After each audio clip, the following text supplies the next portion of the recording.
Assalamualaikum warahmatullahi wabarakatuh. Izin memperkenalkan diri, nama saya Nasya Khairunisa dengan NIM akhir 155. Ingin menjawab pertanyaan soal ujian akhir semester manajemen pengetahuan semester 4 kelas E. Untuk pertanyaan pertama, apa yang dimaksud dengan manajemen pengetahuan atau knowledge management dan mengapa penting diterapkan dalam organisasi pendidikan Islam? Sertakan pendapat pribadi tentang tantangan penerapannya di lembaga keagamaan atau pendidikan Islam. Oke, aku akan jelasin nomor 1.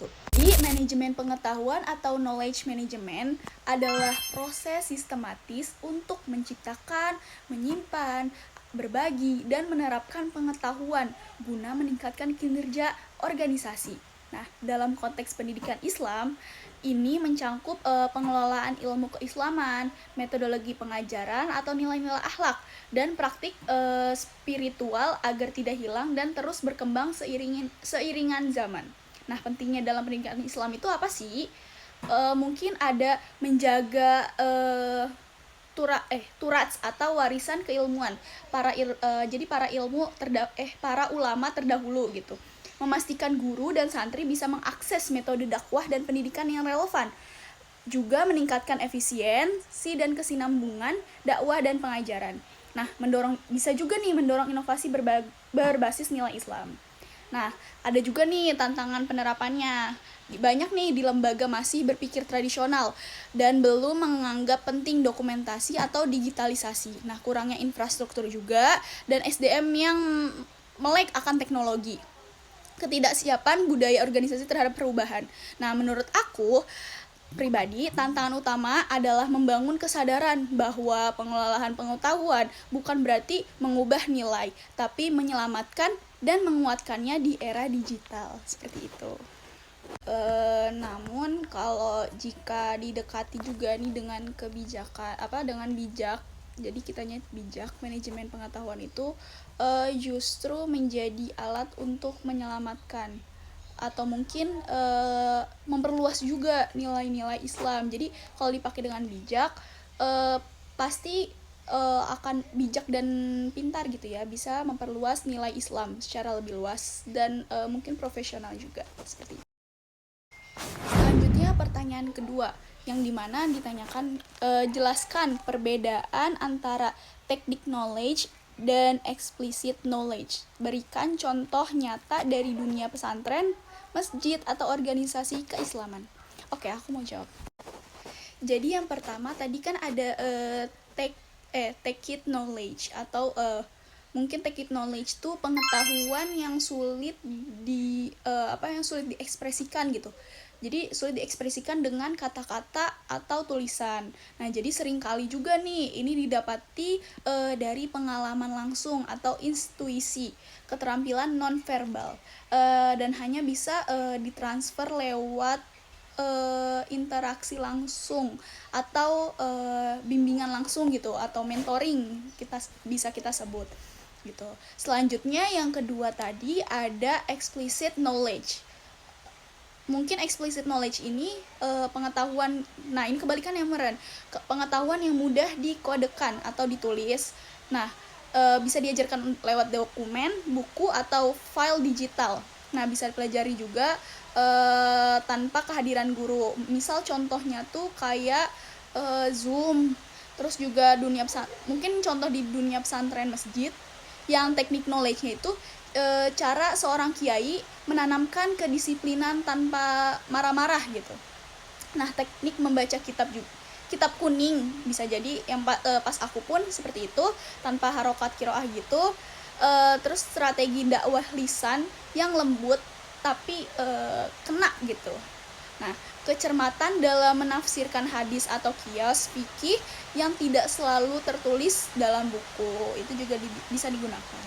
Nah, kalau contoh dari explicit knowledge ini mungkin dari kitab kuning yang dikodifikasikan atau Fathul Qorib, Safinatun Najah, atau tafsir Jalalain ya. Bisa jadi jadwal pengajian, kurikulum santri, prosedur penerimaan murid baru, atau laporan keuangan masjid juga bisa jadi contoh. Jadi kayak kegiatan Ramadan, SOP gitu, kayak arsip ceramah ustadz juga. Nah, kenapa sih pentingnya memahami keduanya? Nah, jadi agar manajemen pengetahuan itu efektif, kita perlu mengkonversi tesit menjadi eksplisit. Misalnya nih, ngerekam ceramah, membuat dokumentasi metode pengajaran kiai gitu kan, itu kan menuju yang zaman sekarang, atau menulis menulis pengalaman dakwah juga. Jadi dari situ pun kita bisa menggunakan dari antar technique knowledge itu menjadi explicit knowledge gitu. Selanjutnya pertanyaan ketiga itu ada bagaimana proses knowledge sharing dapat dibangun dalam organisasi berbasis nilai-nilai keislaman. Nah, kaitkan dengan akhlak kerja, kepercayaan atau trust, dan budaya kolegial. Oke, aku akan jelasin itu. Nah, knowledge sharing atau berbagi pengetahuan itu adalah sebuah jantung, kayak diibaratkan jantung dari manajemen pengetahuan gitu. Nah, dalam organisasi berbasis nilai Islam, proses ini bisa berkembang sangat kuat, jadi berkembang pesat bila didasarkan pada apa sih? Bila didasarkan dengan 3 tadi. Yang pertama, akhlak kerja Islami. Nah, di sini kerjanya gimana sih? Islam mendorong penyebaran ilmu agama gitu. Nah, kayak Nabi bersabda, sebaik-baik manusia adalah yang paling bermanfaat bagi orang lain. Hadis riwayat Ahmad. Nah, di situ sudah jelas ya. Maka membagikan ilmu itu adalah wujudnya ibadah. Jadi salah satu ibadah juga yang penting. Akhlak kerja seperti apa sih? Ikhlas berbagi, bisa ikhlas berbagi, tidak menyombongkan ilmu yang sudah didapat, terus menghindari budaya saling menjatuhkan, jadi tidak ada jatuhkan satu sama lain. Nah, tadi yang kedua ada kepercayaan atau trust ya kan. Nah, di sini itu tanpa rasa aman dan saling percaya, orang enggan berbagi kepercayaan enggan orang berbagi kepercayaan tumbuh dari apa? Dari yang pertama ada transparansi antar anggota. Terus juga tidak ada budaya menyalahgunakan ide orang lain juga. Terus yang terakhir ada kepemimpinan yang adil dan suportif. Jadi kepemimpinan yang adil gitu. Nah, tadi contoh ketiga ada budaya kolegial atau kerjasama. Nah, di sini tuh kerjanya gimana? Islam menganjurkan musyawarah, ukhuwah, dan ta'awun dalam lembaga Islam yang sehat. Tidak ada kompetitor atau juga hanya sesama penuntut ilmu. Nah, budaya kolegial ini membuat orang merasa setara dan nyaman berbagi. Jadi saling mengutarakan gitu. Jadi nggak memandang ketua atau bawahan gitu. Jadi contohnya forum halakoh dan liko, mingguan santri senior dan junior gitu. Terus juga ustadz saling berbagi materi khutbah boleh tuh, dan tafsir secara terbuka. Jadi sama-sama saling share ilmu. Nah, lomba karya tulis juga bisa nih dengan pendampingan para guru. Jadi di sini tuh kita tidak memandang antara atasan ataupun bawahan, atau mungkin antara ya kalau dalam Islam antara guru dan murid gitu. Jadi kita tuh sama-sama setara, share ilmu yang pernah kita pelajari gitu. Jadi nggak ada yang tinggi ataupun itu. Ya, lanjut untuk soal keempat, yaitu tentang sebutkan dan jelaskan tahapan dalam siklus manajemen pengetahuan. Mana tahapan yang menurut Anda paling krusial dan mengapa? Tunjukkan contoh penerapan dalam konteks organisasi yang Anda kenal. Oke. Nah, jadi di sini aku mau jelasin soal nomor 4 tadi tentang siklus manajemen pengetahuan itu apa aja sih? Tahapan itu gimana sih? Mungkin yang pertama itu bisa disebut dengan knowledge creation atau penciptaan gitu, penciptaan dari suatu pengetahuan. Nah, mungkin bisa dikatakan ilmu baru lahir dari hasil belajar atau mungkin eksperimen, pengalaman gitu kan, diskusi, atau mungkin kalau dalam keislaman tafsir baru atas kitab-kitab klasik gitu. Yang kedua ada knowledge capture atau penangkapan gitu kan. Jadi ada tangkapan gitu. Ilmu juga ditangkap kan, ilmu yang ada ditangkap melalui misal catatan atau rekaman video atau rekaman telinga atau penulisan pengalaman juga. Yang ketiga itu ada knowledge storage atau penyimpanan. Jadi habis itu kan ada penyimpanan ilmu yang pernah kita dapat gitu kan dalam sistem seperti mungkin database, perpustakaan digital atau dokumentasi fisik. Nah, yang keempat ada knowledge sharing atau berbagi. Nah, di sini tuh disampaikan ke orang lain lewat pelatihan, diskusi, atau teknologi, mentoring juga bisa. Selanjutnya ada knowledge application atau penerapannya. Nah penerapan itu di sini digunakan untuk membuat keputusan atau mengajar. Di sini juga ada proses pembelajarannya juga. Nah, apa sih tahapan proses yang paling krusial? Sharing, karena pengetahuan yang tidak dibagikan hanya berhenti pada individu. Banyak lembaga keagamaan memiliki tokoh-tokoh berilmu gitu, tetapi karena ilmunya tidak didokumentasikan juga, jadi atau dibagikan, jadi hilang bersama wafatnya mereka gitu. Jadi kan kenapa penting gitu untuk didokumentasikan, tidak hanya dokumentasikan video tapi tulisan juga. Mungkin aku punya contoh nyatanya. Jadi ada sebuah pesantren di Jawa Timur gitu mendigitalisasikan ceramah kiai selama 20 tahun. Nah, lalu mereka membagikannya sebagai bahan ajar nasional gitu. Jadi hasilnya tuh ada ribuan ustadz bisa menimba ilmu dalam satu sumber tersebut gitu. Jadi memperkuat kesatuan pemahaman fikih mereka. Jadi penting di mana mendokumentasikan atau nyimpan ajaran ilmu tersebut. Jadi gitu, maupun di ilmu Islam ataupun keagamaan internasional, keagamaan pembelajaran internasional gitu. Nah, yang tadi tuh adalah contoh nyata mungkin di Jawa Timur. Jadi aku ngasih contoh sedikit aja.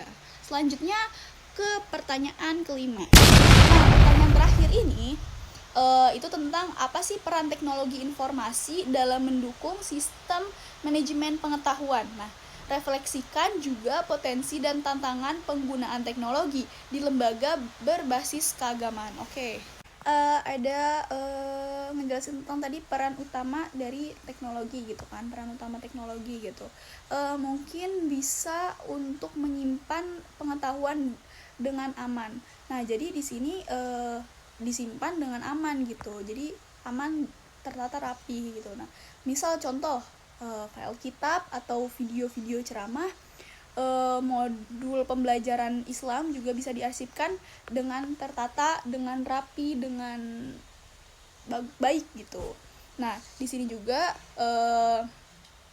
bisa dikaitkan dengan menyebar luaskan pengetahuan, misal website pesantren atau YouTube tentang dakwah gitu kan, atau juga ada beberapa aplikasi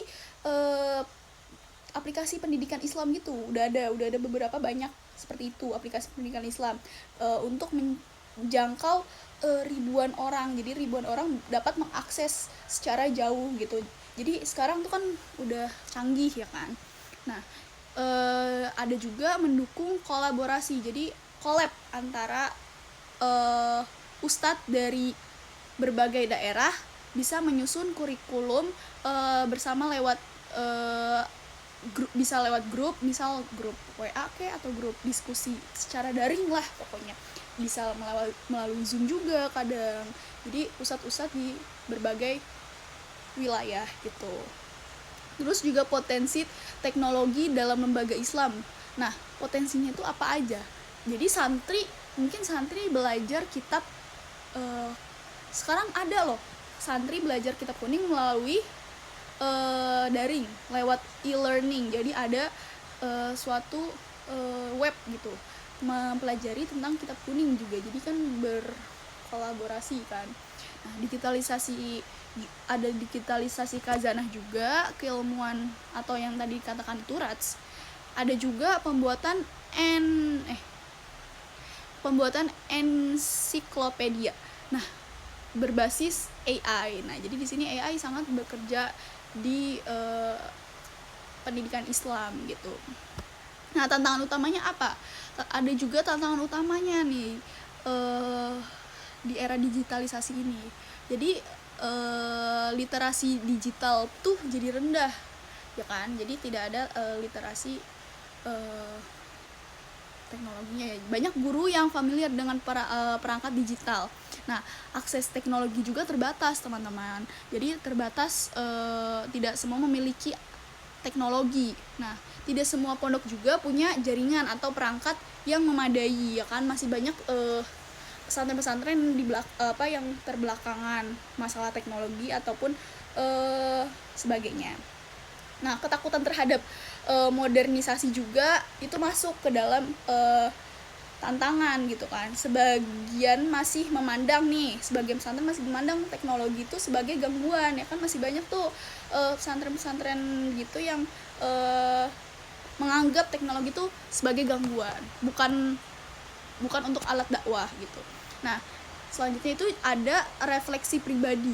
Nah, teknologi juga tidak menggantikan ruh ilmu. Mungkin ada beranggapan seperti itu, tapi bisa menjadi jembatan menyampaikan ilmu ke lebih banyak orang gitu kan. Jadi kuncinya apa sih? Kuncinya tuh adalah niat dulu. Pertama niat, terus akhlak, dan bijak memilih platform. Jadi pintar dalam memilih platform yang baik gitu.